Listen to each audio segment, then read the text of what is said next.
Even though there are 88 keys on a traditional piano, we actually only need to learn 12 of them. So let's start off with the white notes.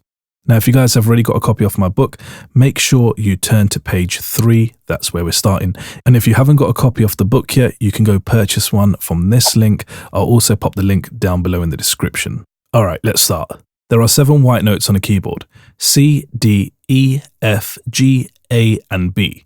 They are named after the first 7 letters of the alphabet and form the foundation for identifying the black notes, playing scales, and even creating chords too. To easily find the C note on your keyboard, look for the group of 2 black keys and then locate the white key immediately to the left of that left black key.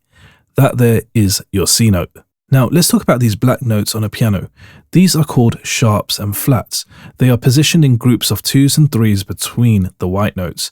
Now whether to call these notes sharps or flats really depends on the musical context and also the key signature of the piece being played. So I want to give you guys 3 tips to help you memorize the piano notes. Tip number 1 is practice consistently. I know that sounds really basic, but the thing is, repetition is the key here. You need to be practicing this every day. You don't need to take too long. Maybe only about 5-10 minutes a day or something like that. Within maybe a month or something, even less than that, you're probably going to get this really nailed down. Tip number 2, break it down in sections. Instead of learning all of the notes on the piano at once, break it down to smaller sections. Start with the white keys and then gradually add the black keys. Focus on one section at a time until you feel comfortable with it. And lastly, number 3 is to use some visual aids. You can find charts online that you can just download and probably stick them on your wall, or you can actually go onto Amazon and purchase some stickers that actually stick directly onto the keys on your keyboard.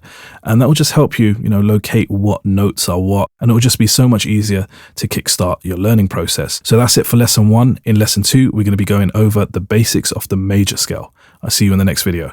Hey guys, I only have a limited amount of spaces left for those that want one-to-one Ableton live lessons via Zoom, where I teach production, engineering, music theory, and so much more. So if you're struggling and you're looking for a more of an individually structured learning process, you can send me an email to lessons@NXISEWOLF.com, or better yet, shoot me a message actually on Instagram or Facebook Messenger, and we can discuss a custom roadmap for your learning. Links will be down in the description below.